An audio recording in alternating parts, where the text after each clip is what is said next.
Bismillahirrahmanirrahim. Assalamualaikum warahmatullahi wabarakatuh. Innal hamdalillah nahmaduhu wa nasta'inuhu wa nastaghfiruh wa na'udzu billahi min syururi anfusina wa min sayyiati a'malina may yahdihillahu fala mudilla lahu wa may yudlil fala hadiyalah. Asyhadu an la ilaha illallah wahdahu la syarika lah wa asyhadu anna Muhammadan 'abduhu wa rasuluh la nabiyya ba'dah. Ikhwan dan akhwat yang dimuliakan oleh Allah Subhanahu wa taala, yang sama-sama mengharapkan ridho dan rahmat dari Allah Subhanahu wa taala yang tidak ada serikat dan sekutu baginya. Salawat serta salam semoga dicurahkan kepada Nabi Muhammad sallallahu alaihi wasallam, juga kepada keluarganya dan kita sebagai umatnya hingga akhir zaman, yang komitmen dan konsisten di dalam memegang ajaran sunnahnya. Ikhwan dan akhwat sekalian yang dimuliakan oleh Allah Subhanahu wa taala, pada kajian kali ini kita masih akan meneruskan pembahasan kita tentang bab ilmu. Pada hari ini kita akan membahas sedikit tentang 3 kiat penting di dalam belajar ilmu din. Ada kiat-kiat yang penting yang harus kita perhatikan supaya kita semangat di dalam mencari ilmu agama di jalan Allah Subhanahu wa taala. Apa saja kiat-kiat yang harus dikerjakan oleh seorang thalabul ilmi, orang yang menuntut ilmu, agar dia semakin bersemangat, semakin kuat di dalam mencapai kesempurnaan di dalam agamanya dengan menuntut ilmu. Nah, tentunya tidak diragukan lagi bahwasanya menuntut ilmu agama ini adalah merupakan ibadah yang sangat mulia. Sebagaimana Allah berfirman, "Wa ma khalaqtul jinna wal insa illa liya'budun." Surat Az-Zariyat ayat ke-56. Dan tidaklah aku menciptakan jin dan manusia kecuali supaya mereka beribadah kepada Allah Subhanahu wa taala.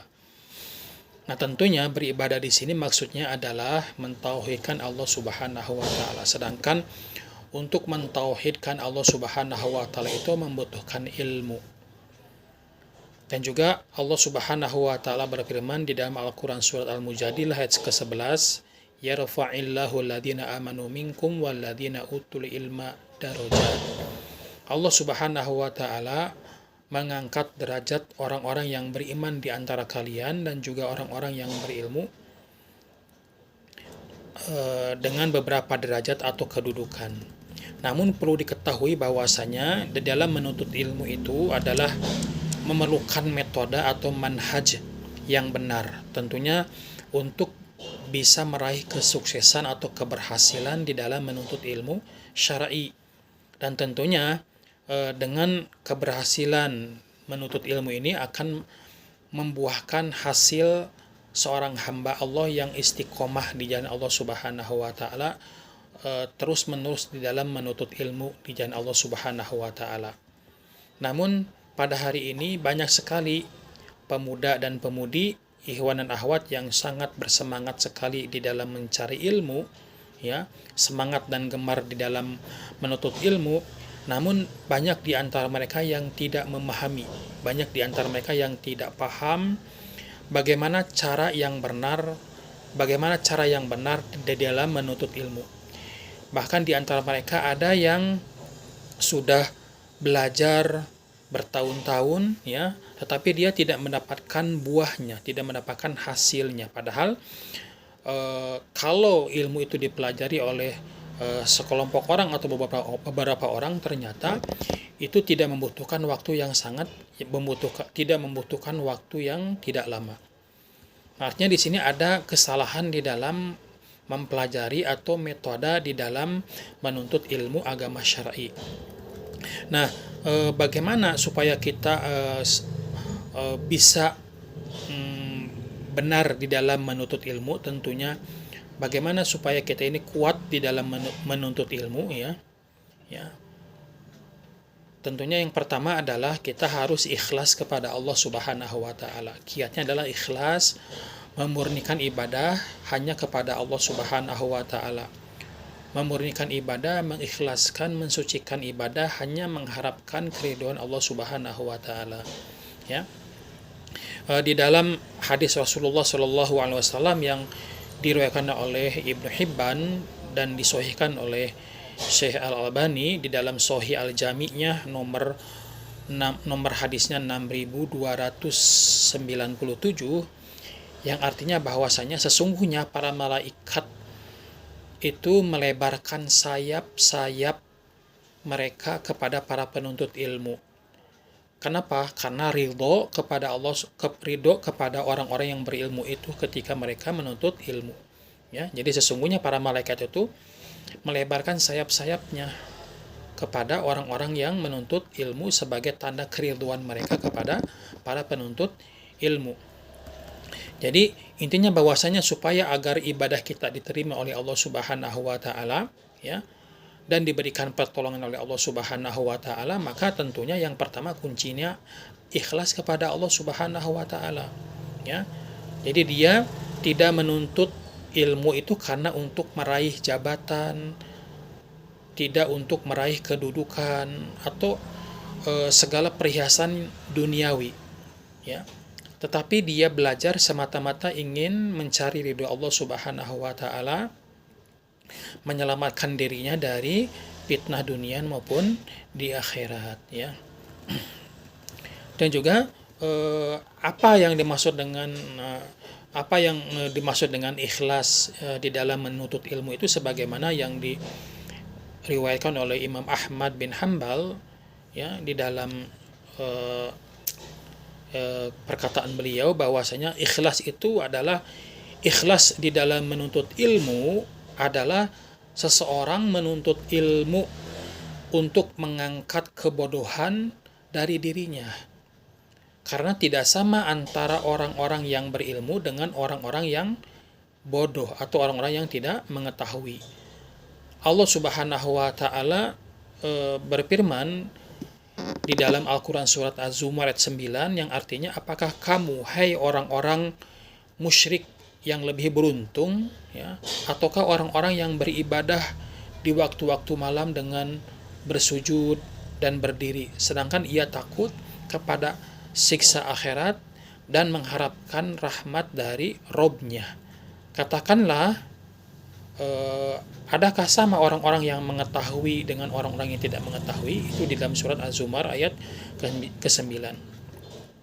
Nah, artinya di sini bahwasanya Imam Ahmad mengatakan ikhlas di dalam menuntut ilmu itu adalah seseorang ketika dia menuntut ilmu semata-mata ingin mengangkat kebodohan yang ada di dalam dirinya. Karena tidak sama antara orang yang beriman lalu dia berilmu, ya, tidak sama antara orang yang beriman lalu dia berilmu dengan orang-orang yang tidak mempunyai ilmu, sedikit pun.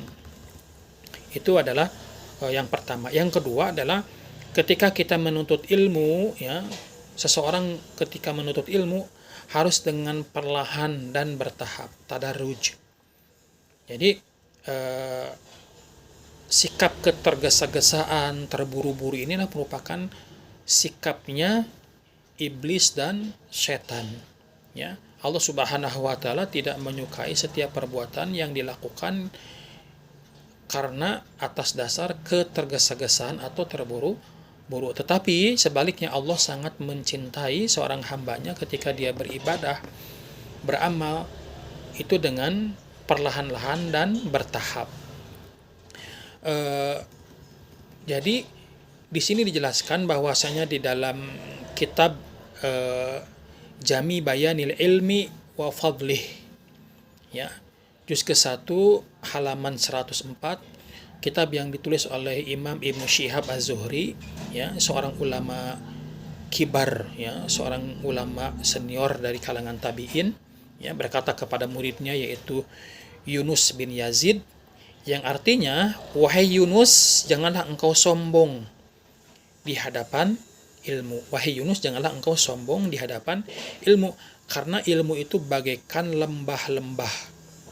Jika engkau harus berusaha melaluinya sekaligus, engkau akan terhenti sebelum mencapainya. Namun laluilah ia dengan berhari-hari. Janganlah mengambil ilmu dengan sekaligus. Karena barang siapa yang mengambil ilmu dengan sekaligus, maka akan hilang juga sekaligus. Namun ambillah sedikit demi sedikit bersamaan dengan hari-hari dan malam-malammu. Itu perkataan Imam Ibnu Syihab Az-Zuhri kepada muridnya yang bernama Yunus bin Yazid. Jadi artinya di sini bahwasanya tafaquh bil ilmi, ya, tafaquh bil ilmi, memahamkan di dalam ilmu itu tentunya harus kita memperhatikan adab, yaitu dengan bersikap lembut, perlahan-lahan di dalam menuntut ilmu tersebut. Nah, di antara bentuk sikap tidak tafaquh bil ilmi adalah ketika dia mempelajari ilmu itu dengan tergesa-gesa, ingin cepat bisa, ingin cepat hafal, ingin cepat khatam dan sebagainya. Ini adalah bukan merupakan adab seorang penuntut ilmu.